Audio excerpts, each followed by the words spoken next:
Welcome to Drift and Listen, your cozy corner for slow storytelling, where history, wonder, and imagination unfold to guide you gently into rest.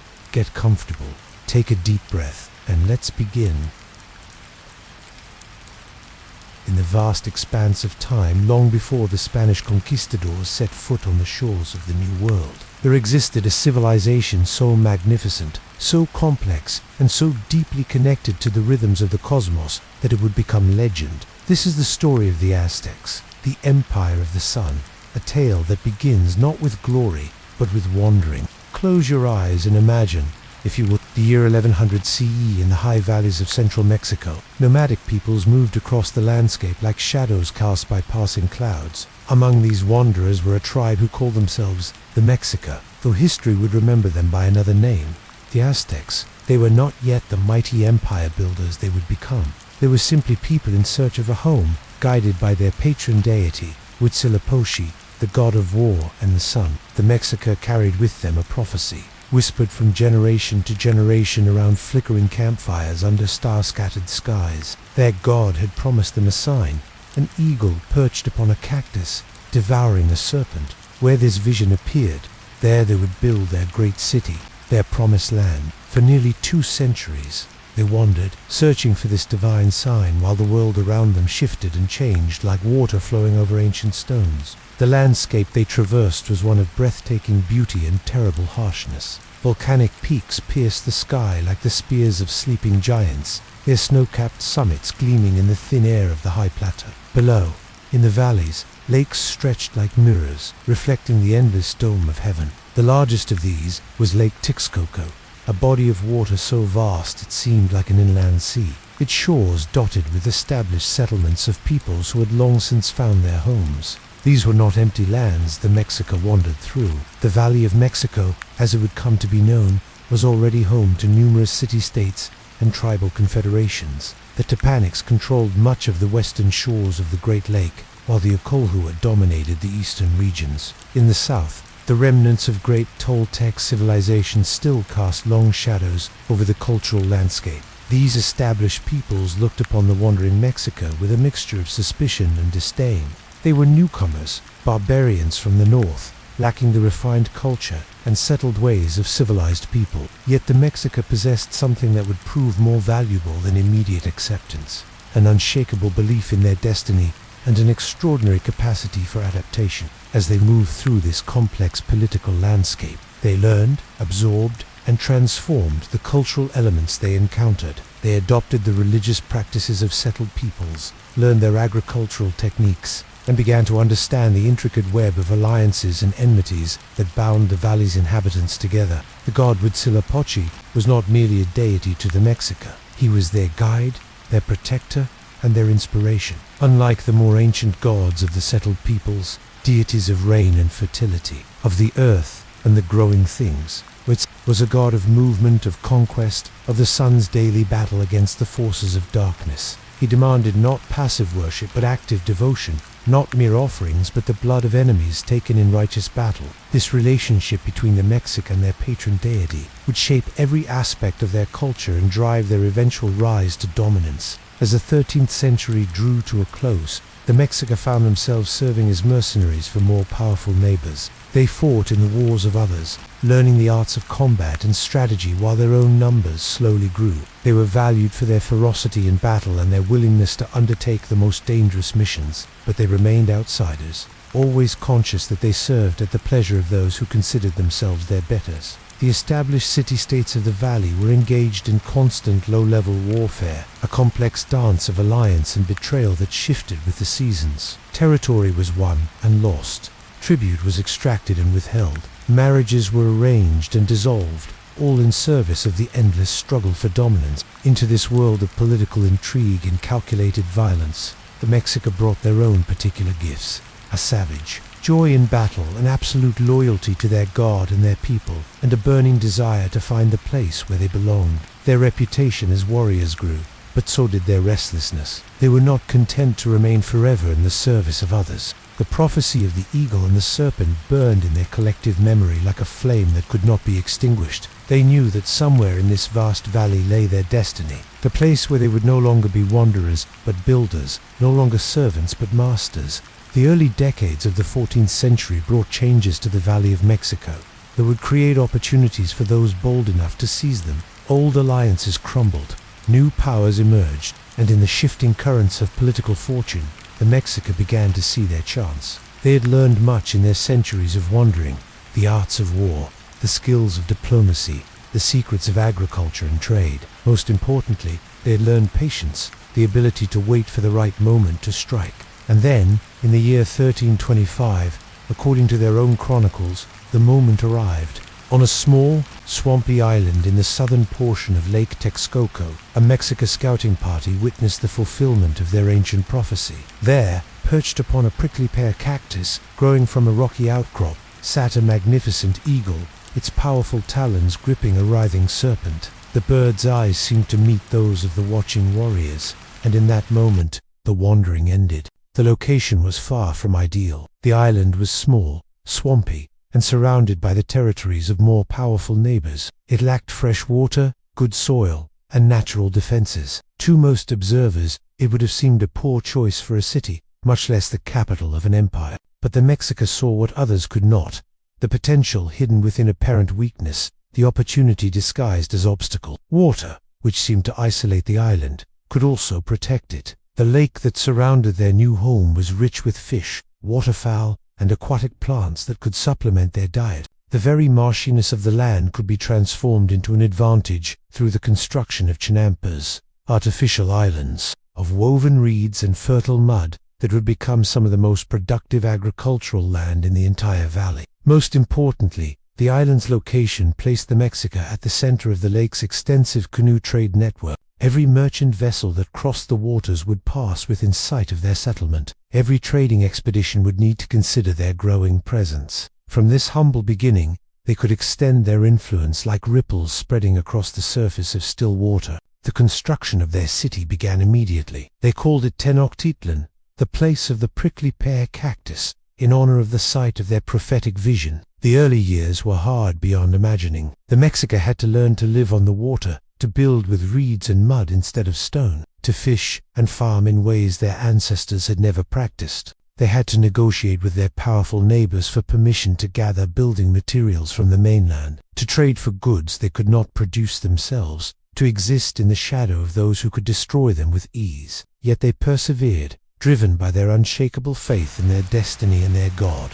Huitzilopochtli had led them to this place, and Huitzilopochtli would see them through the trials that lay ahead. Each dawn brought the gods victory over the forces of darkness. Each sunset his temporary defeat and the promise of tomorrow's renewal. Like their patron deity, the Mexica would face each challenge with the certainty that struggle itself was sacred, that through conflict and hardship they would be transformed into something greater than they had ever been. The first temple to Huitzilopochtli was a modest affair, little more than a platform of packed earth topped with a simple shrine, but it faced east toward the rising sun, and there each dawn the priests would greet their god with prayers, offerings, and the promise of greater things to come. Around this sacred center, the city began to take shape. First as a collection of reed huts connected by narrow causeways, then as something more substantial, more permanent, more befitting the chosen people of the god of war. As the 14th century progressed, Tenochtitlan grew from a struggling settlement into a proper city. The Mexica, now calling themselves Tenochca after their island home, developed the skills and knowledge that would serve them in the centuries to come. They learned to navigate the complex political currents of the valley, forming alliances when necessary, fighting when called upon, always watching for opportunities to advance their position.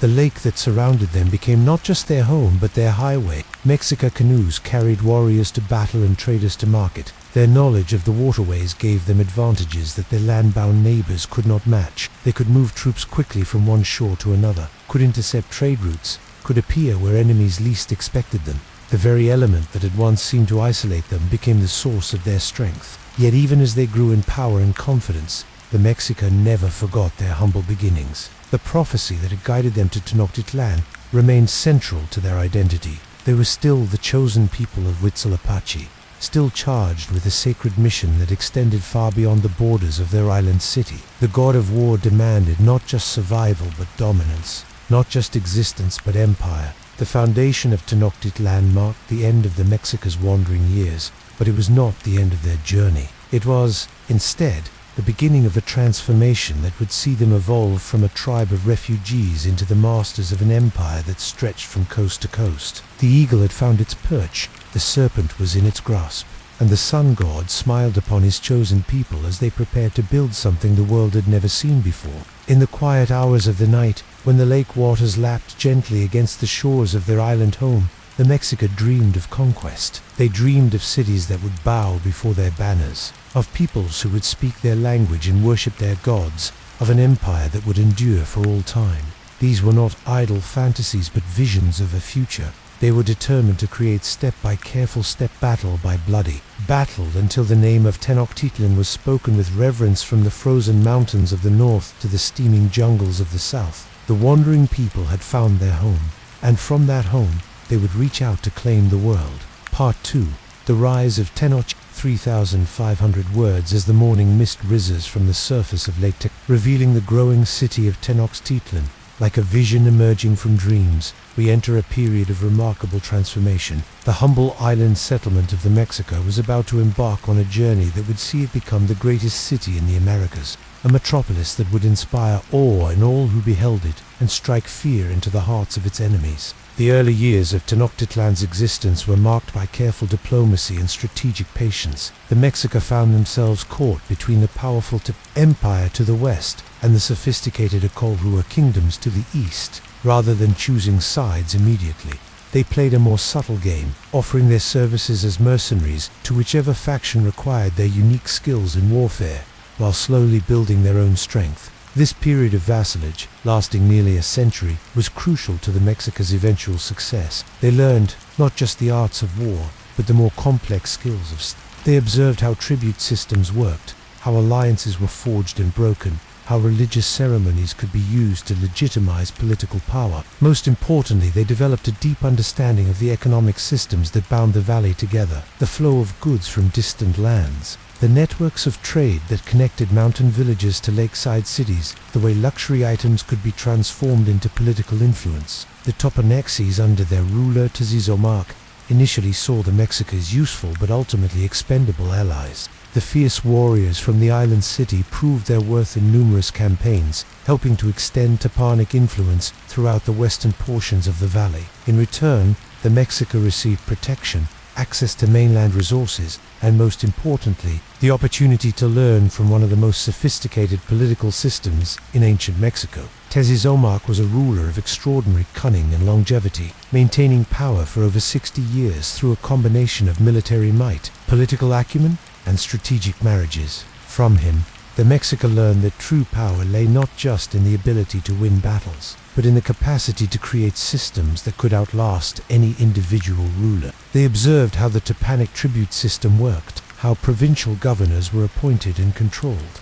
how potential rivals were eliminated or co-opted before they could become threats. But the Mexica were not content to remain forever in the shadow of others. Even as they served the Topanics faithfully, they were building their own power base. The island city was expanding, both physically and demographically.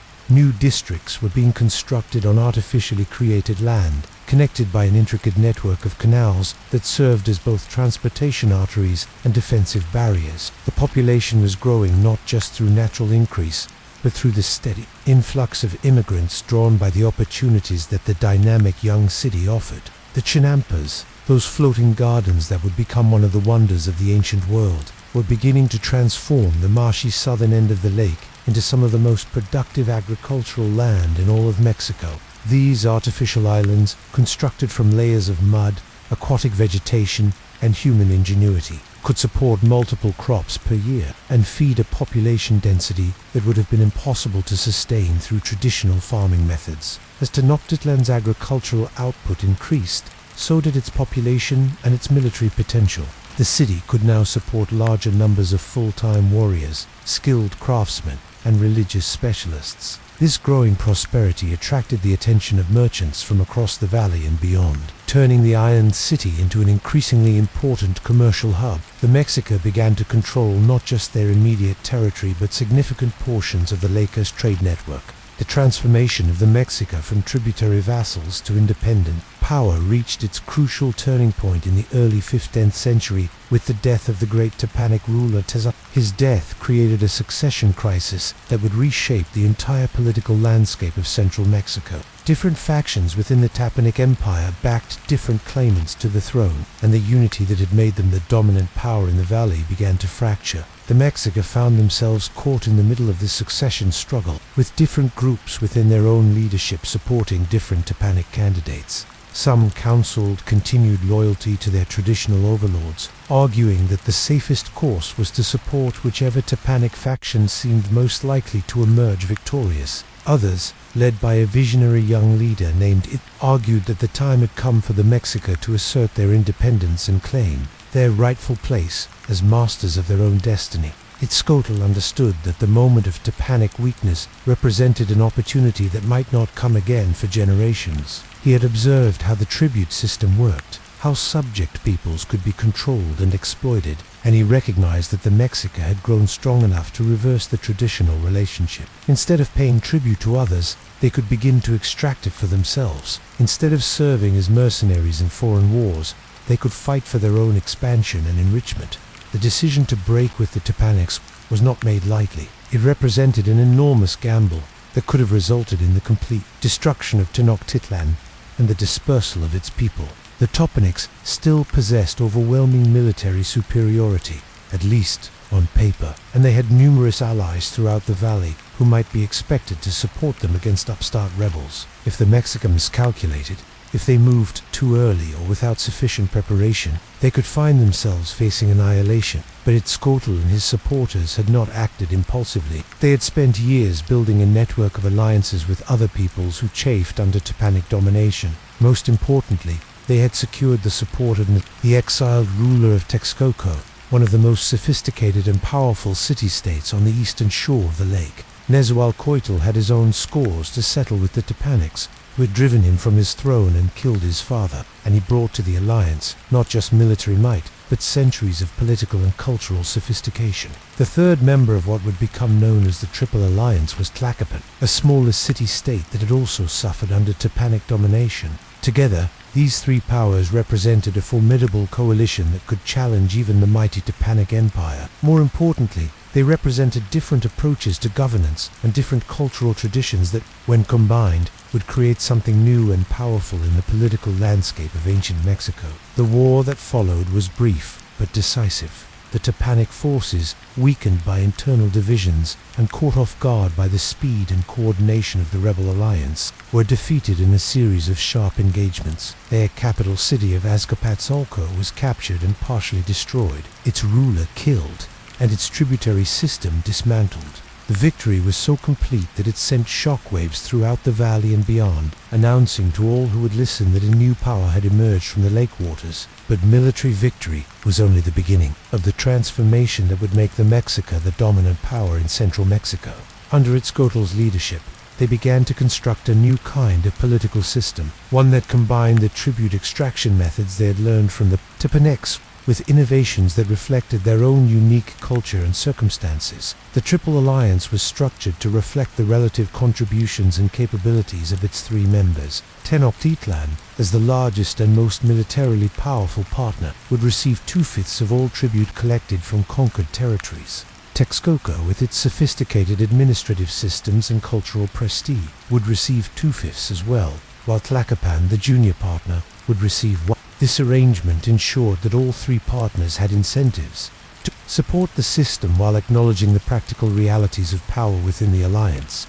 More importantly, the alliance established a division of labor that played to each partner's strengths. Tenochtitlan would provide the bulk of the military forces needed for expansion and conquest. Texcoco would handle much of the administrative work involved in governing conquered territories and collecting tribute. Tlacopan would serve as a buffer between the two larger powers and help manage relationships with smaller allied cities. This system allowed the alliance to operate more efficiently than any of its predecessors and gave it the flexibility to adapt to changing circumstances. The religious dimensions of the new order were equally important. While the Triple Alliance respected the local deities and religious practices of conquered peoples, it also promoted the worship of the gods of the three partner cities. Huitzilopochtli, the patron deity of Tenochtitlan, was elevated to a position of supreme importance as the god who had guided the alliance to victory. But he was joined by Tlaloc, the ancient rain god particularly revered in and other deities that reflected the multicultural nature of the new empire. This religious synthesis was crucial to the legitimacy of Mexican rule. By incorporating existing beliefs and practices rather than simply replacing them,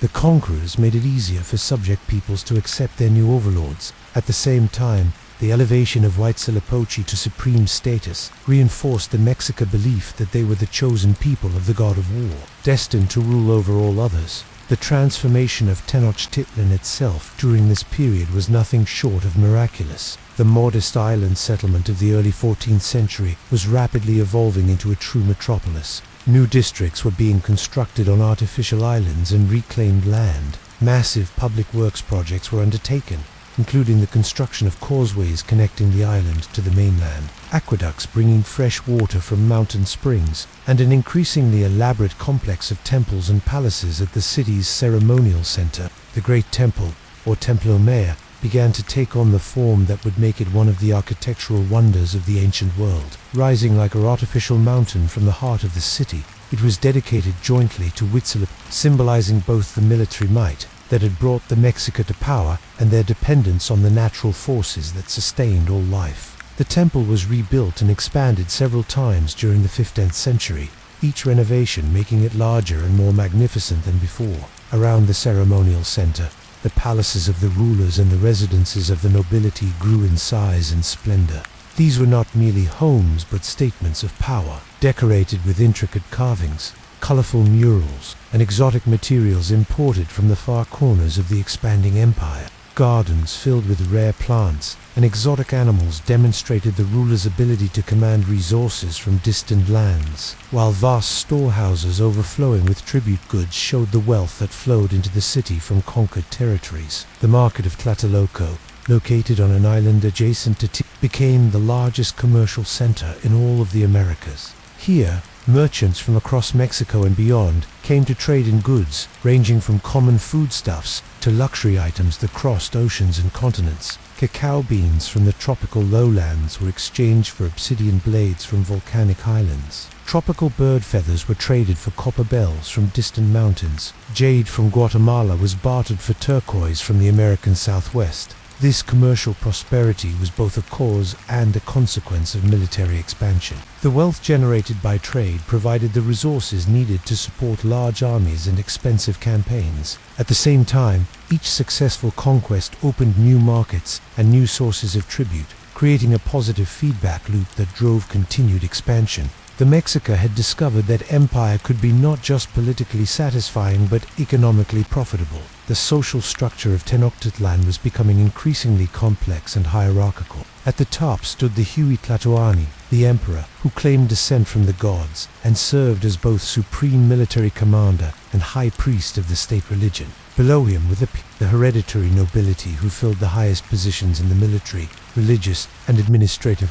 The Makewalton, or commoners, made up the bulk of the population and included everyone from wealthy merchants to humble farmers and laborers. Education was becoming increasingly important as the empire grew more complex. The Comicac, schools for the children of the nobility, taught not just reading, writing, and arithmetic, but also history, poetry, astronomy, and the arts of war and governance. These institutions produced the administrators, priests, and military leaders who would manage the growing empire. Even commoner children could receive education in the schools that focused on military training and basic skills, but also provided some instruction in the cultural and religious traditions that bound Mexico's society together. As Tenochtitlan entered the second half of the 15th century, it had already become something unprecedented in the history of the Americas. It was a city larger than most European capitals of the time, more sophisticated in its urban planning than any other indigenous American settlement,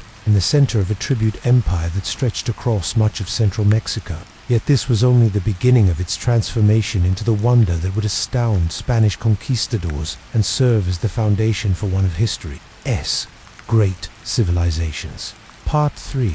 gods of sun and stone, in the pre-dawn darkness of Tenochtitlan, when the waters of Lake Texcoco lay still as polished obsidian, and the only sounds were the gentle lapping of waves against the causeways and the distant cry of waterbirds, the most sacred drama of the Aztec world would begin to unfold. High atop, the great temple priests, wrapped in robes dark as the night sky, would begin their ancient vigil, waiting for the first hint of light on the eastern horizon that would herald the daily rebirth of their most beloved deity. This was the hour of Huitzilopochtli, the hummingbird of the left, the god of war, and the sun, whose daily battle against the forces of darkness and death ensured that the world would continue to exist for another day. To understand the Aztec Empire, one must first understand this fundamental truth that governed every aspect of their civilization. The universe was not a stable, eternal creation, but a fragile temporary arrangement that required constant maintenance, constant sacrifice, constant vigilance to prevent its collapse into primordial chaos.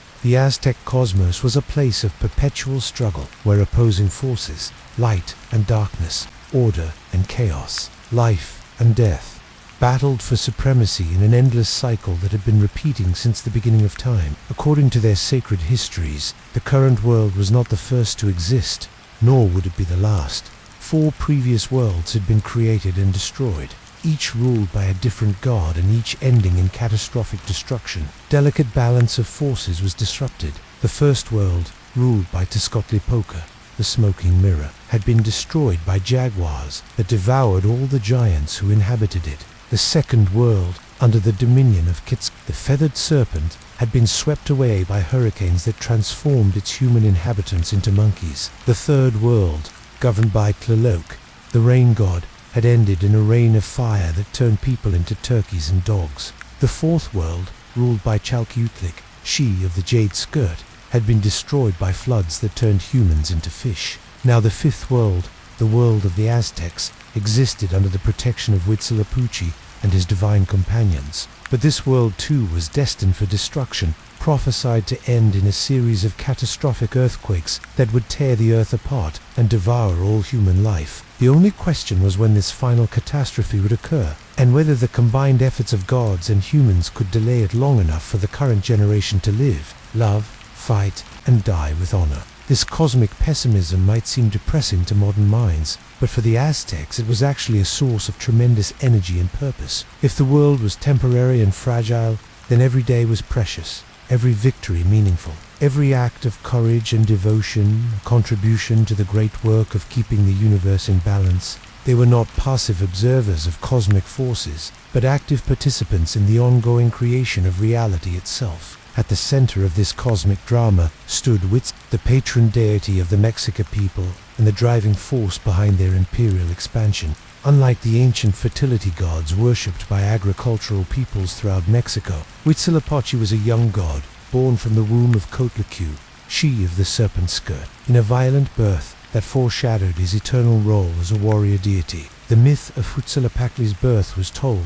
and retold throughout the empire, each version emphasizing different aspects of the god's character and his relationship to the Mexica people. According to the most common version, Coatlicue was sweeping the temple on the Serpent Mountain when she found a ball of hummingbird feathers. She placed her feathers in her bosom, and from this miraculous conception, Huitzilopochtli was born, fully grown and armed for battle. But the god's birth was opposed by his jealous siblings, led by his sister Coyolxauhqui, the moon goddess, and his 400 brothers, the Sensen Huitznahua, who represented the southern stars. They attacked Coatlicue, intending to kill both her and her unborn child. But Huitzilopochtli burst forth from his mother, Swoom already wearing the blue paint of a warrior and carrying the fire serpent Xucotl as his weapon. The battle that followed was swift and decisive. Huitzilopochtli dismembered Coyolxauhqui, throwing her head into the sky to become the moon, and scattered her body parts across the landscape. He then defeated and dispersed his 400 brothers, driving them across the heavens where they became the stars of the southern sky.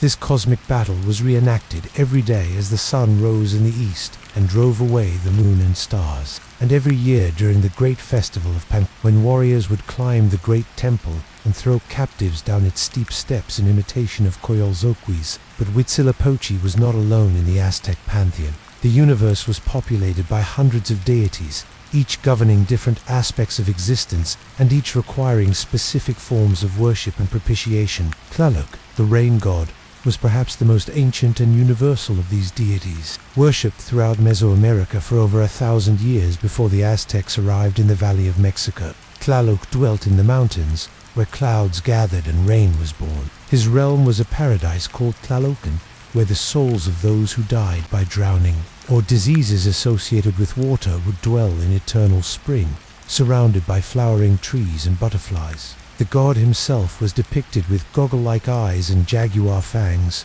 often surrounded by symbols of water and fertility. He controlled not just rain but all forms of water, rivers, lakes, springs, and the morning dew that nourished plants. The relationship between Huitzilopochtli and Tlaloc was complex and sometimes contradictory. Huitzilopochtli represented the dry season, the time of war and conquest when armies could march without being hindered by mud and flooding. Tlaloc governed the wet season, the time of peace and agricultural abundance when warriors returned home to tend their fields. Yet both gods were essential to the survival of the empire. Without Huitzilopochtli's protection, enemies would destroy the Aztec state. Without Tlaloc's blessing, crops would fail and the people would starve. This duality was physically embodied in the great temple of Tenochtitlan, which had twin shrines at its summit, one dedicated to Huitzilopochtli and painted red, like blood and warfare, the other dedicated to Tlaloc and painted blue like water and the sky. The temple itself was oriented so that during the spring and autumn equinoxes, the sun would rise directly between the two shrines, symbolizing the perfect balance between the forces of war and fertility, drought and rain, conquest and cultivation. Quetzalcoatl, the feathered serpent, represented yet another aspect of divine power. Unlike Huitzilopochtli, who was primarily a god of warriors, or who governed the natural forces that sustained agriculture, Quetzalcoatl was associated with learning, culture, and the peaceful arts. He was said to have invented the calendar, discovered maize, taught humans how to work jade and gold, and given them the gift of poetry and music. The symbol of Quetzalcoatl, a serpent adorned with the brilliant green feathers of the Quetzal bird, represented the union of earthly and heavenly powers, the joining of the snake that crawls upon the ground with the bird that soars through the sky. This imagery resonated deeply with Aztec concepts of transformation and transcendence, the idea that through proper ritual and moral behavior, humans could elevate themselves from their base material nature to something approaching the divine. Quetzalcoatl was also associated with the planet Venus, particularly in its aspect as the morning star that heralded the dawn. In this role, he was seen as a herald of Huitzilopochtli, the god who announced the coming of the sun and prepared the way for its daily victory over darkness. The interplay between these two deities reflected the Aztec understanding that different forms of power, intellectual, spiritual, were all necessary for the proper functioning of the cosmos. The goddess Coatlicue, she of the serpent skirt, was the mother of gods and the embodiment of both creation and destruction, usually depicted as a terrifying figure with a skirt made of writhing snakes, a necklace of severed heads and hands, and claws instead of feet. She represented the earth itself in all its life-giving and life-taking aspects. From her body came all the plants that fed humanity, but into her body all living things must eventually return. Coatlicue was particularly associated with childbirth and the agricultural cycle.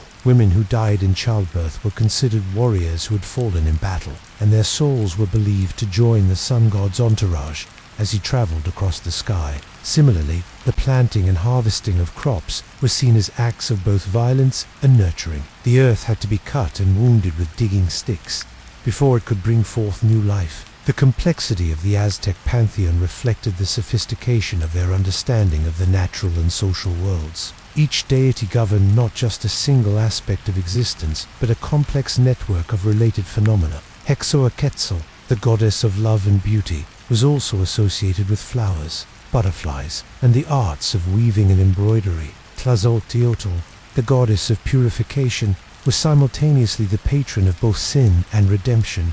Prostitutes and midwives. Mictlantecutli, the lord of the dead, ruled not just over death, but over the bones and dust from which new life would eventually emerge. This interconnectedness extended to the ritual calendar that governed Aztec religious life. The sacred year consisted of 260 days, created by the interaction of 20-day signs with 13 numbers. Each day had its own patron deities, its own favorable and unfavorable activities, its own cosmic influences that determined everything from the best time to plant crops to the most auspicious moment to begin a war. Running parallel to the sacred calendar was the solar year of 365 days, divided into 18 months of 20 days each, plus 5 unlucky days at the end that were considered dangerous and inauspicious. The interaction between these two calendrical systems created a complex 52-year cycle that governed major religious festivals and determined when the most important ceremonies would be performed.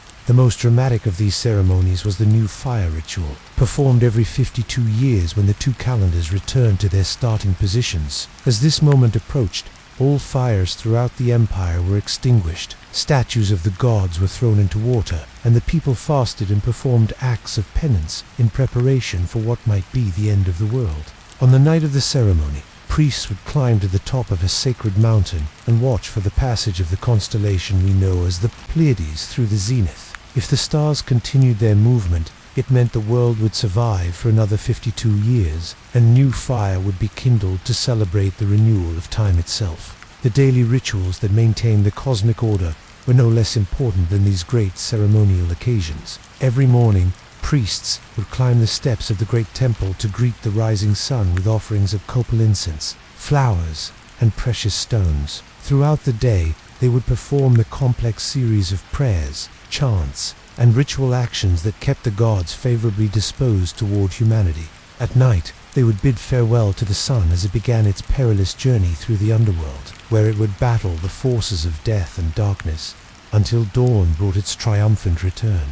These rituals were not mere symbolic gestures but acts of cosmic maintenance, as necessary to the functioning of the universe as the turning of the wheels in a great machine. The priests who performed them were not simply religious officials but technicians of the sacred, specialists in the complex knowledge required to keep the world in proper balance. They studied astronomy to predict eclipses and tracked the movements of planets, learned mathematics to calculate the proper timing of ceremonies, memorized vast quantities of prayers and songs, and mastered the intricate arts of divination that allowed them to interpret the will of the gods. The most controversial aspect of Aztec religion, at least from the perspective of later European observers, was the practice of human sacrifice. To the Spanish conquistadors and missionaries who witnessed these rituals, they seemed like evidence of demonic influence, proof that the indigenous peoples of Mexico were trapped in spiritual darkness and desperately needed Christian salvation.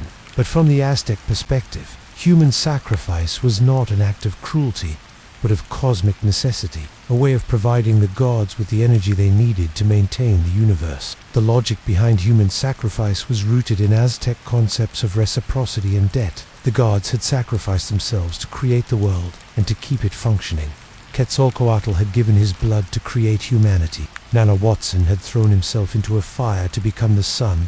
Countless deities had offered their bodies to feed the earth and make it fertile. In return, humans owed the gods a debt that could only be repaid through equivalent sacrifices. Blood was considered the most precious substance in the universe, the liquid essence of life itself. When it was offered to the gods, it provided them with the strength they needed to continue their cosmic labors. The heart, as the source of blood and the seat of life, was the most valuable offering that could be made. To tear the still-beating heart from a sacrificial victim and offer it to the gods was not an act of murder, but a sacred transaction, a payment on the debt that all humanity owed to the forces that maintained creation. Different forms of sacrifice were appropriate for different deities and different occasions. Warriors captured in battle were often sacrificed to Huitzilopochtli by having their hearts removed at the top of the great temple. Their boat is then thrown down the steep steps to symbolically reenact the goddess' victory over his rebellious siblings. Children were sometimes sacrificed to Tlaloc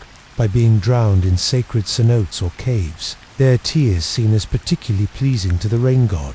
During the month dedicated to Totec, the flayed lord victims would be flayed alive, and their skins worn by priests to symbolize the renewal of vegetation in spring. These practices were not carried out in a spirit of sadism or bloodlust, but with the solemnity and reverence appropriate to sacred acts. The victims were often treated with great honor before their sacrifice, fed the finest foods, dressed in beautiful clothes, and treated as living representatives of the gods themselves. Many were volunteers who saw their sacrifice as a way to achieve immortality and eternal honor. Others were enemy warriors who had been captured in battle and who faced death with the courage their military training had instilled in them. The scale of human sacrifice varied greatly, depending on the occasion and the resources available. Routine daily offerings might involve only a few victims, while major festivals could see hundreds or even thousands of people sacrificed over the course of several days. The dedication of a new temple or the celebration of a major military victory might be marked by especially elaborate ceremonies,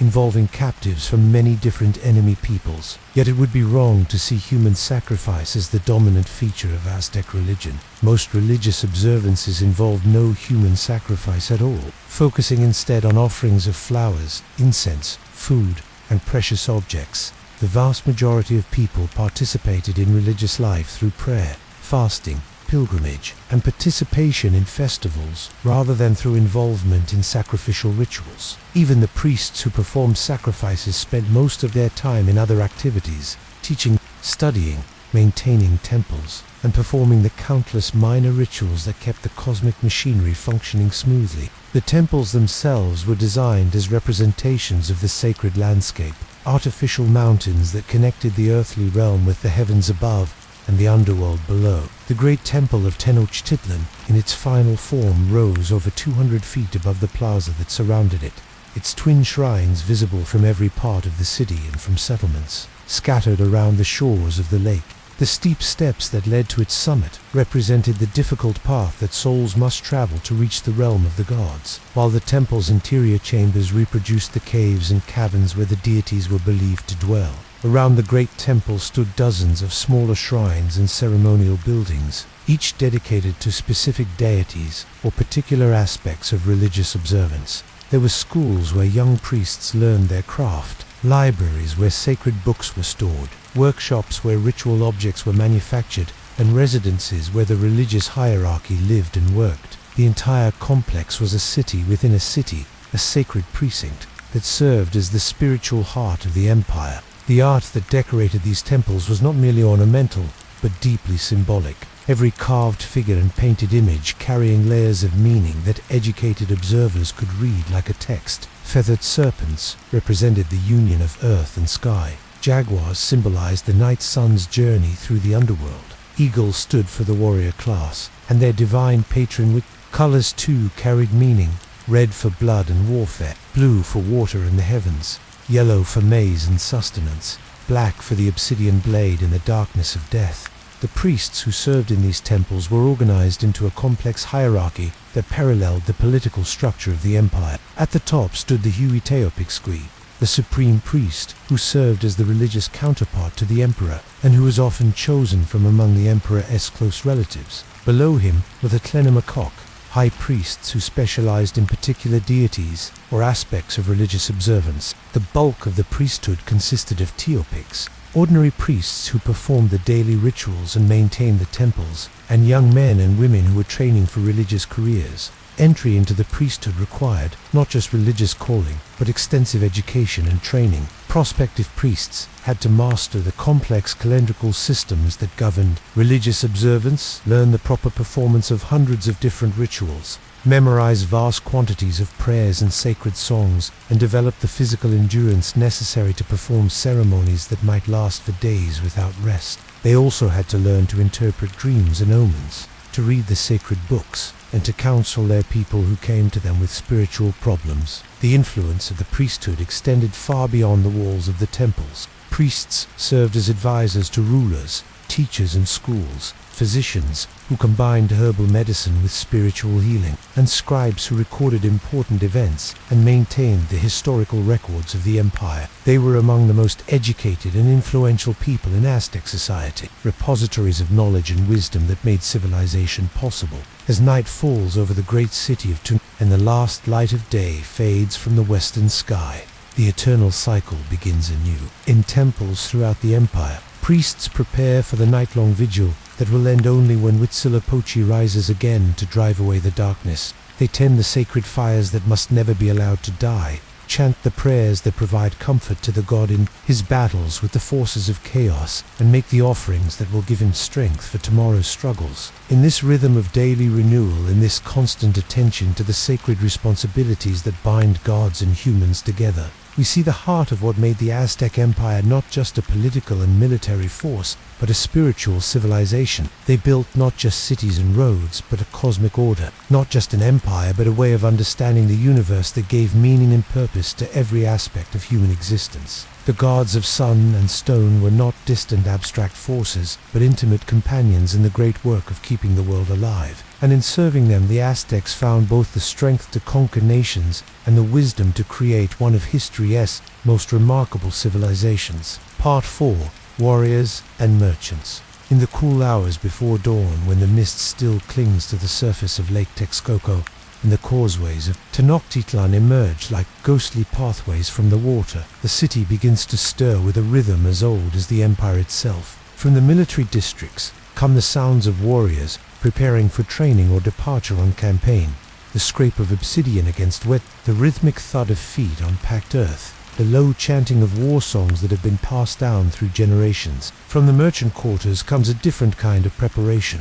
The careful packing of precious goods, the quiet negotiations over trade routes and partnerships, the final preparations for journeys that might last months and cover thousands of miles. These two groups, the warriors and the merchants, formed the twin pillars upon which the Aztec Empire rested. Without the warriors, there would have been no conquests, no tribute-paying provinces, no captives for the great sacrificial ceremonies that maintained the favor of the gods. Without the merchants, there would have been no means of transforming military victory into lasting wealth, no networks of trade and communication bound the empire together, no access to the exotic goods that marked the difference between a successful city-state and a true imperial power. The warrior culture of the Aztecs was built upon foundations laid in their earliest days as wandering nomads in the harsh landscapes of northern Mexico. Even then, when they possessed nothing but their weapons and their faith in which they had developed a military ethos that valued courage above comfort, honor above safety, and death in battle above a long life, lived in obscurity. As they settled in Tenochtitlan and began their rise to power, these warrior values became not just personal ideals, but the organizing principles of an entire civilization. Every male citizen of the empire was expected to serve as a warrior when called upon. But warfare was not just a civic duty, it was a sacred calling, a way of serving the gods and earning a place in the celestial realm that awaited those who died with weapons in their hands. The warrior who fell in battle would join the retinue of Huitzilopochtli himself, accompanying the sun god on his daily journey across the sky before being transformed into a hummingbird or butterfly, creatures that embodied the soul's flight toward divine transcendence. This religious dimension of warfare permeated every aspect of military culture. Warriors painted their bodies with sacred symbols before battle, carried weapons blessed by priests, and fought not just for territorial gain or material wealth, but for the honor of their patron deities. Victory in battle was seen as evidence of divine favor, while defeat suggested that the gods had withdrawn their protection, perhaps because of some failure in ritual observance or moral conduct. The training of warriors began in childhood and continued throughout a man's active military career. Boys as young as 10 would begin learning the basic skills of combat. How to handle the macuahuitl, the fearsome wooden sword edged with obsidian blades that could decapitate a horse with a single stroke.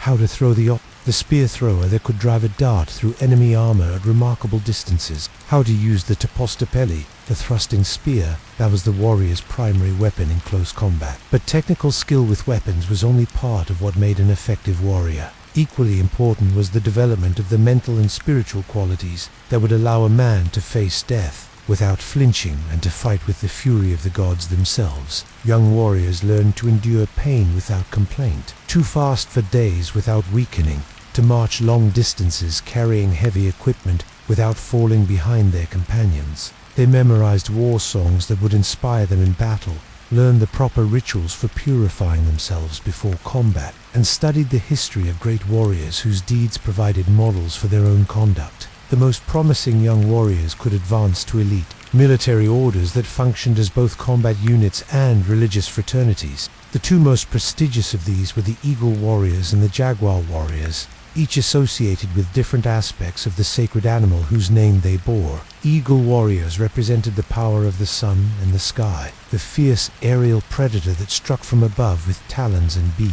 They wore costumes made from eagle feathers and masks, carved to resemble eagle heads, and their patron deity was Huitzilopochtli himself. Jaguar warriors embodied the strength and stealth of the great cat that ruled the night in the forest. They wore jaguar skins and masks, fought with the patience and cunning of their animal patron, and were particularly associated with the nocturnal aspects of warfare, night attacks, ambushes, and the kind of stealthy operations that required individual skill rather than mass formations. Their spiritual patron was Tezcatlipoca, the smoking mirror, the god of the night wind, and the hidden forces that shaped human destiny. These military orders were not just fighting units, but centers of education and cultural transmission. Members learned not only advanced combat techniques but also history, poetry, astronomy, and the other forms of knowledge that distinguished the educated warrior from the mere fighter. They participated in elaborate ceremonies that reinforced their bonds with their divine patrons and their fellow warriors, and they competed in contests of skill and courage that provided both entertainment and practical training. The weapons and armor of Aztec warriors were marvels of indigenous American technology, combining effectiveness in combat with aesthetic beauty and symbolic meaning. The macuahuitl, perhaps the most distinctive Aztec weapon, was a masterpiece of engineering that could cut through flesh and bone as easily as a steel sword while remaining light enough for rapid, sustained combat. The obsidian blades that edged these weapons were sharper than any metal tool available to Europeans of the same period, capable of producing cuts so clean that they healed with minimal scarring. Armor was typically made from each quilted cotton that had been soaked in salt brine to make it resistant to cutting weapons. This protection was both effective and practical, providing good defense against the obsidian-edged weapons used by enemy warriors. While remaining light enough not to impede movement, higher-ranking warriors might wear additional protection made from wood, leather, or metal, often decorated with feathers, precious stones, and symbolic designs that proclaimed their achievements and affiliations. Shields were not just defensive equipment, but canvases for artistic expression and religious symbolism, made from woven reeds or wooden frames, covered with leather or cloth. They were decorated with elaborate designs that identified the warrior's unit, rank, and patron deity. Some shields incorporated mirrors made from polished obsidian or pyrite, both for their practical value in blinding enemies, and for their symbolic association with Tezcatlipoca, the mirror-faced god who could see into the hearts of men. The conduct of warfare itself was governed by complex rules and customs that reflected both practical considerations and religious beliefs. Battles typically began with elaborate displays and challenges designed to demonstrate the courage and skill of individual warriors, rather than immediately engaging in mass combat. Champions from each side might fight single combats while their armies watched, and these individual contests could sometimes determine the outcome of entire campaigns without the need for large-scale bloodshed. The primary goal in most battles was not to kill enemies, but to capture them alive, for sacrifice to the gods. A warrior who killed his opponent gained honor, but one who captured a living enemy gained far greater prestige and religious merit. This emphasis on capturing rather than killing shaped both tactics and equipment, encouraging the development of weapons and techniques designed to incapacitate rather than kill, and creating a form of warfare that was in some ways less destructive than the European model that sought the complete annihilation of enemy forces. The ranking system within the warrior hierarchy was based largely on the number of captives a man had taken in battle. A novice warrior who had not yet captured an enemy was called a Yaukuske, and was required to wear his hair in a distinctive style that advertised his inexperience. A warrior who had taken one captive could cut his hair and wear more elaborate costume and insignia. Those who had captured 4 or more enemies in battle achieved the rank of Tequihua and could wear the most prestigious regalia, participate in the most important ceremonies. The most successful warriors could achieve ranks that placed them among the nobility, regardless of their birth. A commoner who distinguished himself in battle might be granted land, exemption from tribute obligations, and the right to send his children to the elite schools, normally reserved for the hereditary nobility. This system of military meritocracy ensured that the army remained a dynamic institution that rewarded achievement rather than simply perpetuating existing social hierarchies. But the Aztec Empire was not built on military conquest alone. Equally important to its success were the networks of trade and commerce that connected the imperial heartland to distant regions and made possible the flow of goods, information, and cultural influences that enriched Aztec civilization. At the center of these networks were the Pochteka, the long-distance merchants, whose trading expeditions carried them from the tropical lowlands of the Gulf Coast to the highland valleys of Guatemala, from the Pacific shores of Oaxaca to the desert regions of the far north. The Pochteka were far more than simple traders. They served as diplomats, spies, explorers, and cultural ambassadors, carrying not just goods, but information about foreign peoples, their military capabilities, their political systems, and their economic resources. A Pochteka returning from a successful trading expedition might bring detailed intelligence about potential conquest, targets, knowledge of new trade routes, information about political instability in distant regions, and samples of exotic goods that could create new markets and new opportunities for imperial expansion. The organization of the Pochteka resembled that of the military orders, with elaborate hierarchies, initiation ceremonies, and codes of conduct that governed the behavior of members. Like warriors, merchants had their own patron deities, particularly Yak, the lord of the vanguard, who protected travelers and guided them safely through dangerous territories. They maintained their own temples, performed their own ceremonies, and followed their own calendrical observances that determined the most auspicious times for beginning trading expeditions. The training of a Pochteka began in childhood and required mastery of skills that went far beyond simple buying and selling. A successful merchant needed to be fluent in multiple languages, familiar with the customs and laws of many different peoples, capable of defending himself and his goods against bandits and wild animals, and skilled in the complex arts of negotiation that could mean the difference between profit and loss, success and failure, or even life and death. The goods that flowed through these trading networks were both practical necessities and luxury items that served to display wealth and status. From the tropical lowlands came cacao beans, which served both as a luxury food and as a form of currency throughout much of Mexico. Cotton, rubber, tropical bird feathers, precious stones, and exotic spices made their way from the hot lands to the highland cities, where they were transformed into finished goods or redistributed to other markets. From the highland regions came obsidian for tools and weapons, salt for food, preservation, pottery, textiles, and metal objects. The volcanic regions provided pumice for construction and personal hygiene, while the lake districts contributed fish, waterfowl, and the specialized products of aquatic agriculture. Each region had its specialties, its particular resources, and manufactured goods that could be traded for the products of other areas. The market system that distributed these goods was one of the most sophisticated in the ancient world. At its center was the Great Market of located on an island adjacent to Tenochtitlan and connected to the imperial capital by causeways and canals. This market, which operated every 5th day according to the ritual calendar, drew merchants and customers from throughout the empire and beyond, creating a commercial hub that rivaled any in the contemporary world. Spanish observers who witnessed the Tlatelolco market at its height were amazed by its size, organization, and variety.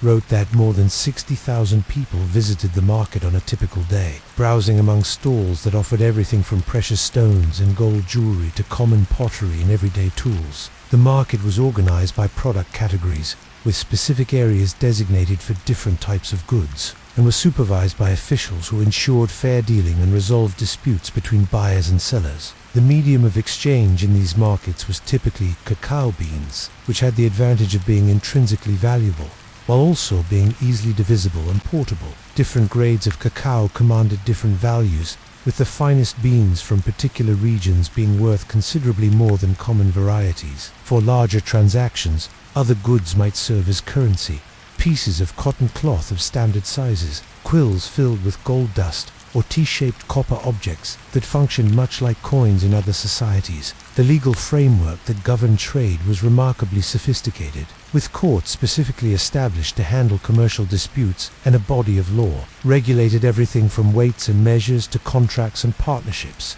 Merchants who cheated their customers could face severe penalties, including death in extreme cases, while those who were cheated could seek redress through legal channels that were generally considered fair and effective. The wealth generated by this commercial system was not just private gain, but contributed directly to the power and prestige of the empire. Successful merchants paid taxes on their profits, contributed to public works projects, and often sponsored religious ceremonies and festivals that enhanced the glory of their communities. The exotic goods they imported became part of the tribute system that demonstrated the empire's reach and power, while the information they gathered about distant peoples and places informed imperial policy and military planning. The relationship between warriors and merchants was complex and sometimes tense, but ultimately, warriors looked down on merchants as people who sought profit rather than honor, who accumulated wealth rather than glory, and who avoided the risks of battle in favor of the safer pursuits of trade. Merchants, for their part, sometimes resented the warriors' social precedence and the tribute obligations that diverted wealth from private commerce to public displays of imperial power. Yet the two groups needed each other in fundamental ways. Warriors provided the security that made long-distance trade possible, while merchants provided the wealth that paid for military campaigns, and the exotic goods that marked the difference between successful warrior and mere fighter. Merchants often served as advanced scouts for military expeditions, providing intelligence about enemy capabilities and identifying targets worth conquering. Warriors, in turn, created the political stability and territorial control that allowed trade networks to flourish and expand. The greatest trading expeditions often resembled military campaigns in their scale and organization. Hundreds of merchants might travel together for mutual protection, accompanied by armed guards and porters who carried goods across mountain passes and through dangerous territories. These expeditions could last for months or even years, following established trade routes that connected the major commercial centers of Mesoamerica and extending into regions that had never seen Aztec warriors or acknowledged Aztec authority. When such expeditions were attacked by bandits or hostile peoples, the merchants were expected to defend themselves with the same courage expected of warriors. Those who died in defense of their goods were honored as if they had fallen in battle, and their souls were believed to join the retinue of the sun god, just as did those of warriors who died with weapons in their hands. This blurring of the distinction between warfare and commerce reflected the Aztec understanding that both activities served the same ultimate purpose: the expansion and enrichment of the empire and the greater glory of the gods who protected it.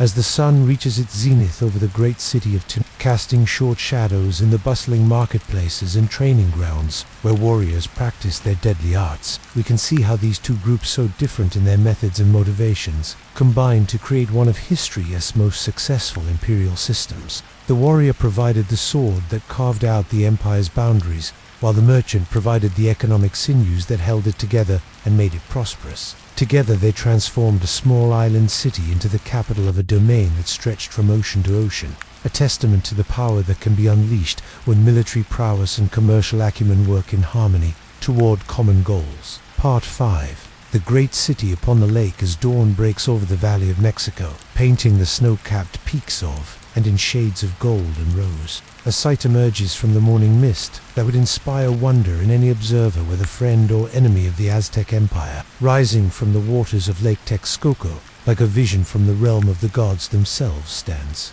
Tenochtitlan, the great city upon the lake, its white temples and palaces gleaming in the early light, its countless canals reflecting the sky like ribbons of liquid turquoise stretching into the distance. This was no ordinary city, built upon solid ground according to the conventional patterns of urban development. Tenochtitlan was a marvel of engineering and imagination, a place where human ingenuity had transformed the challenges of its watery environment into advantages that made it one of the most sophisticated urban centers the world had ever seen. Here, where their ancestors had once glimpsed the eagle perched upon the cactus, the Mexica had created something that exceeded even their own dreams of imperial grandeur. By the early 16th century, when Spanish conquistadors first beheld this wonder, Tenochtitlan had grown to house between 200,000 and 300,000 making it larger than any European city of its time except perhaps Paris and Constantinople. But size alone did not account for the awe it inspired in all who saw it. What made Tenochtitlan truly remarkable was the seamless integration of human achievement with natural beauty, the way its builders had worked with rather than against the watery landscape that surrounded them. The city was built upon a series of natural and artificial islands connected by an intricate network of canals. Causeways and bridges that made movement through the urban landscape as much a matter of navigation as of walking. The main arteries were broad causeways that connected the island city to the mainland, marvels of engineering that stretched 4 miles across the shallow waters of the lake. These causeways were wide enough for 8 horsemen to ride abreast according to Spanish accounts, and were punctuated at regular intervals by wooden bridges that could be removed in times of war, turning the causeways into defensive barriers that protected the city from land-based attacks. The northern causeway connected Tenochtitlan, the site of a Borton shrine that would later become associated with the Virgin of Guadalupe. The western causeway led to Tlacopan, one of the 3 capitals of the Triple Alliance, while the southern causeway connected the city to the mainland communities of These were not merely utilitarian structures, but ceremonial pathways, lined with shrines and decorated with carvings that proclaimed the power and piety of the empire to all who traveled upon them. Within the city itself, transportation was primarily by canoe, along the countless canals that crisscrossed the urban landscape like liquid streets. These waterways served multiple purposes. They provided access to every neighborhood and district. They carried away waste and brought in fresh supplies. They offered cool breezes during the hot season, and they created opportunities for the kind of water-based agriculture that fed the city's enormous population. The constant traffic of canoes created a rhythm of urban life, unlike anywhere else in the world. A gentle splash and murmur of voices that provided a counterpoint to the bustle of foot traffic on the walkways and causeways. At the heart of the city lay the Temple Mayor, the great temple that served as both the spiritual center of the empire and the focal point of the city's architectural design. This massive pyramid, rebuilt and enlarged several times during the 15th and early 16th centuries, rose over 200 feet above the plaza that surrounded it, its twin shrines, visible from every district of the city and from settlements scattered around the shores of the lake. The temple complex occupied the center of a vast ceremonial precinct that contained over 70 buildings, including smaller temples, priestly residencies, schools for the children of the nobility, and the elaborate palace complexes where the emperor and his court lived and worked. This sacred center was surrounded by a wall decorated with carved serpents, creating a boundary between the divine realm at the city's heart and the more mundane districts that spread outward from it. The palace of the Hui, Tlatoani, the great speaker who ruled the empire, was itself a complex of buildings that covered several acres and housed not only the emperor's family but also the extensive bureaucracy. Administered the imperial government, here were the halls where tribute from conquered provinces was received and stored, the chambers where foreign ambassadors were received. The gardens where exotic plants and animals from throughout the empire were displayed as living symbols of Aztec power and sophistication. These imperial gardens were among the wonders that most impressed Spanish visitors, who found it difficult to believe that indigenous Americans could have created displays of such refinement and beauty. The gardens contained plants gathered from every climate zone within the empire's borders, tropical flowers from the hot lands, alpine herbs from high mountain valleys,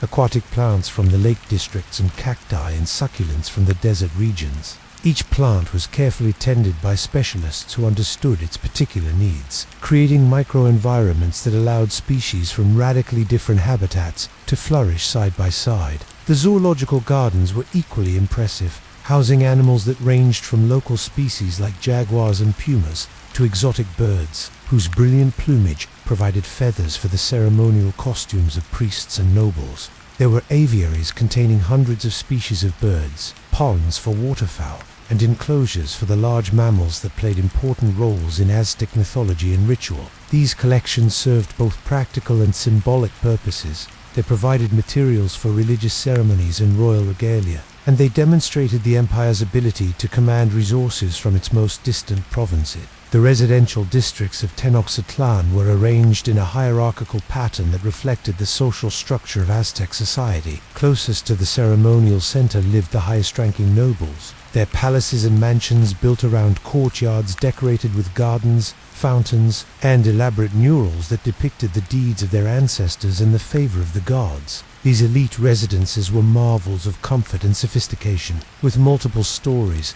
private baths, and rooms dedicated to specific functions, libraries for storing books and documents, workshops for skilled craftsmen, reception halls for entertaining guests and conducting business. Further from the center, The houses of lesser nobles and successful merchants were still substantial structures, typically built around courtyards that provided light, air, and space for domestic activities. These homes often included workshop areas where the household's specialized crafts were practiced, storage rooms for trade goods or agricultural supplies, and shrines dedicated to the family's patron deities. The architecture reflected both practical needs and aesthetic preferences, with flat roofs that could be used as additional living space walls, decorated with colorful murals and careful attention to the orientation of buildings to take advantage of prevailing winds and seasonal changes in sunlight. The common people of Tenochtitlan lived in simpler structures, but even these reflected the high standards of urban planning that characterized the city. Most residential buildings housed multiple families in apartments that were small but well designed, with sleeping areas separated from cooking and working spaces, and shared courtyards that provided communal areas for children to play and adults to socialize. The city's building codes required that all structures meet certain standards for structural integrity and fire safety, and building inspectors regularly toured the neighborhoods to ensure compliance. One of the most remarkable features of Tenochtitlan was its system of water management, which solved the dual challenges of providing fresh water to a large population while preventing floods during the rainy season. The city's engineers had constructed an elaborate network of dikes and drainage systems that controlled the flow of water with remarkable precision. Fresh water was brought to the city through stone aqueducts that carried mountain spring water across the lake, while a system of canals and sluice gates allowed the city's inhabitants to control water levels throughout the urban area. This massive barrier, stretching 4 miles across the lake, separated the fresh water of the western sections from the saltier water of the eastern areas, ensuring that the city's agricultural areas had access to the fresh water they needed while preventing the gradual salinization that had threatened other lake communities. The chinampas, or floating gardens, represented the triumph of Aztec agricultural engineering. These artificial islands, constructed from layers of lake-bottom mud and aquatic vegetation held in place by willow trees planted around their perimeters, were among the most productive agricultural systems ever developed. A typical chinampa could produce multiple crops per year, supporting population densities that would have been impossible with conventional farming methods. The construction of chinampas was a complex process that required careful attention to water levels, soil composition, and plant selection. Workers would mark out rectangular plots in the shallow areas of the lake, then build up layers of mud and organic matter until they created islands that rose just above the water level. Willow trees planted around the edges helped stabilize the soil with their root systems while providing materials for basque making and construction. Canals between the chinampas allowed canoes to move freely through the agricultural areas, facilitating the transport of crops to market and the application of fertilizers and other agricultural inputs. The crops grown on chinampas included the staples of the Aztec diet: maize, beans, and squash, as well as a variety of vegetables, herbs, and flowers that added both nutrition and beauty to the urban environment. The productivity of this system was so high that the chinampas around Tenochtitlan could support not only the city's own population but also provide surplus crops for trade with other communities around the lake. The market system that distributed these agricultural products, along with goods from throughout the empire, was centered at Tlatelolco, the great marketplace located on an island adjacent to Tenochtitlan. This market, which operated according to the ritual calendar, brought together merchants and customers from hundreds of miles away, creating a commercial hub that rivaled any trading center in the world. The great market of Tlatelolco was laid out in a carefully organized pattern, with different sections devoted to specific types of goods. There were areas for food, where farmers from the chinampas sold their fresh produce alongside vendors offering prepared foods, beverages, and exotic delicacies from distant province. The textile section buzzed with activity as merchants displayed cotton cloth dyed in brilliant colors, luxury fabrics woven from rabbit fur and feathers, and the precious quetzal feathers that were worth more than their weight in gold. The crafts section of the market was a wonderland of human creativity and skill, where artisans offered goods that demonstrated the technical mastery and aesthetic sophistication of Aztec civilization. There were obsidian blades so sharp they could split hairs, jewelry crafted from gold and precious stones, ceramics decorated with intricate designs that told stories of gods and heroes, and wooden sculptures that captured the essence of the natural world with remarkable fidelity. Perhaps most impressive of all was the market's system of regulation and quality control.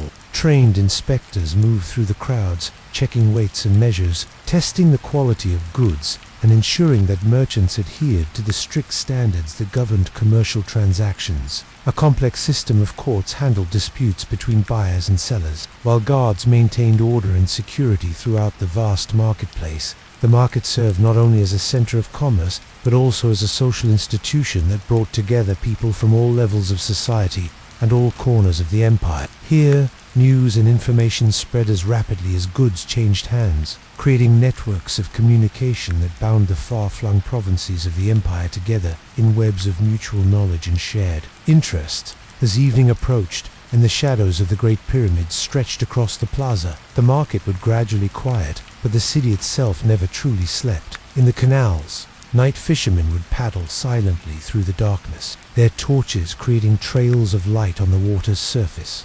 In the temples, priests maintained their eternal vigils, offering prayers and incense to ensure that the sun would rise again on another day. In the palace, the business of empire continued by lamplight as scribes, recorded tribute payments ambassadors, reported on conditions in distant provinces, and the emperor and his advisors planned the strategies that would maintain Aztec dominance over their vast territories. The night sounds of Tenochtitlan were unlike those of any other city.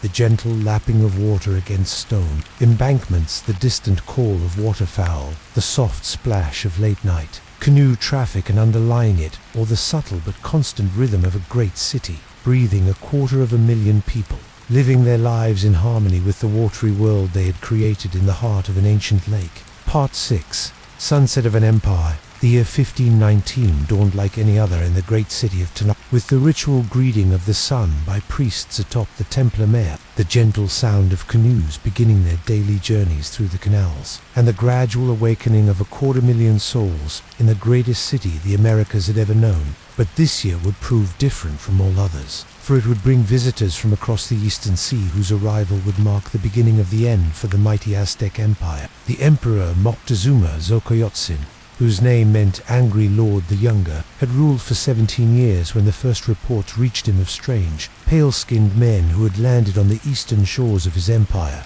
These were not the first Europeans to reach the coasts of Mexico. Earlier expeditions had established contact with Maya communities in the Yucatan, but they were the first to venture inland with the explicit intention of reaching the heart of the Aztec realm. The Spanish conquistador, who would prove to be Moctezuma's nemesis, was a man shaped by the peculiar circumstances of early 16th century Spain. Born in Extremadura, a harsh frontier region that had produced many of the conquistadors who would conquer the Americas, combined the religious fervor of the Reconquista with the ruthless ambition of men who had spent their lives fighting for survival and advancement in an unforgiving world. The Chinampas, or floating gardens, represented the triumph of Aztec agricultural engineering. These artificial islands, constructed from layers of lake-bottom mud and aquatic vegetation held in place by willow trees planted around their perimeters, were among the most productive agricultural systems ever developed. A typical Chinampa could produce multiple crops per year, supporting population densities that would have been impossible with conventional farming methods. The construction of Chinampas was a complex process that required careful attention to water levels, soil composition, and plant selection. Workers would mark out rectangular plots in the shallow areas of the lake, then build up layers of mud and organic matter until they created islands that rose just above the water level. Willow trees planted around the edges helped stabilize the soil with their root systems while providing materials for basque making and construction. Canals between the Chinampas allowed canoes to move freely through the agricultural areas, facilitating the transport of crops to market and the application of fertilizers and other agricultural inputs. The crops grown on Chinampas included the staples of the Aztec diet: maize, beans, and squash, as well as a variety of vegetables, herbs, and flowers that added both nutrition and beauty to the urban environment. The productivity of this system was so high that the Chinapas around Tenochtitlan could support not only the city's own population but also provide surplus crops for trade with other communities around the lake. The market system that distributed these agricultural products, along with goods from throughout the empire, was centered at Tlatelolco, the great marketplace located on an island adjacent to Tenochtitlan. This market, which operated according to the ritual calendar, brought together merchants and customers from hundreds of miles away, creating a commercial hub that rivaled any trading center in the world. The great market of Tlatelolco was laid out in a carefully organized pattern, with different sections devoted to specific types of goods. There were areas for food, where farmers from the Chinampas sold their fresh produce alongside vendors offering prepared foods, beverages, and exotic delicacies from distant provinces. The textile section buzzed with activity as merchants displayed cotton cloth dyed in brilliant colors, luxury fabrics woven from rabbit fur and feathers, and the precious quetzal feathers that were worth more than their weight in gold. The crafts section of the market was a wonderland of human creativity and skill, where artisans offered goods that demonstrated the technical mastery and aesthetic sophistication of Aztec civilization. There were obsidian blades so sharp they could split hairs, jewelry crafted from gold and precious stones, ceramics decorated with intricate designs that told stories of gods and heroes, and wooden sculptures that captured the essence of the natural world with remarkable fidelity. Perhaps most impressive of all was the market's system of regulation and quality control.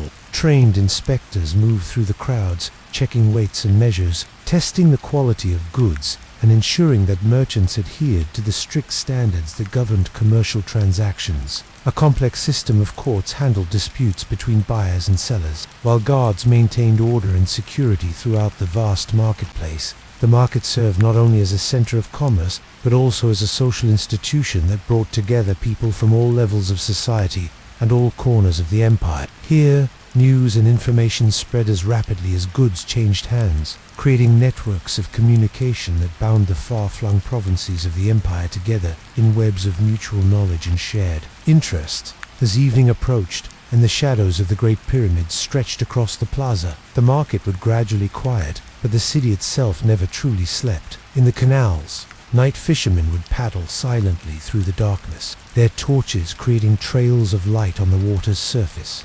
In the temples, priests maintained their eternal vigils, offering prayers and incense to ensure that the sun would rise again on another day. In the palace, the business of empire continued by lamplight as scribes recorded tribute payments, ambassadors reported on conditions in distant provinces, and the emperor and his advisors planned the strategies that would maintain Aztec dominance over their vast territories. The night sounds of Tenochtitlan were unlike those of any other city. The gentle lapping of water against stone, embankments, the distant call of waterfowl, the soft splash of late night canoe traffic, and underlying it, or the subtle but constant rhythm of a great city, breathing 250,000 people, living their lives in harmony with the watery world they had created in the heart of an ancient lake. Part 6. Sunset of an Empire. The year 1519 dawned like any other in the great city of Tenochtitlan, with the ritual greeting of the sun by priests atop the Temple Mayor, the gentle sound of canoes beginning their daily journeys through the canals, and the gradual awakening of 250,000 souls in the greatest city the Americas had ever known. But this year would prove different from all others, for it would bring visitors from across the eastern sea whose arrival would mark the beginning of the end for the mighty Aztec Empire. The Emperor Moctezuma Xocoyotzin, whose name meant Angry Lord the Younger, had ruled for 17 years when the first reports reached him of strange, pale-skinned men who had landed on the eastern shores of his empire. These were not the first Europeans to reach the coasts of Mexico. Earlier expeditions had established contact with Maya communities in the Yucatan, but they were the first to venture inland with the explicit intention of reaching the heart of the Aztec realm. The Spanish conquistador, who would prove to be Moctezuma's nemesis, was a man shaped by the peculiar circumstances of early 16th century Spain. Born in Extremadura, a harsh frontier region that had produced many of the conquistadors who would conquer the Americas, combined the religious fervor of the Reconquista with the ruthless ambition of men who had spent their lives fighting for survival and advancement in an unforgiving world.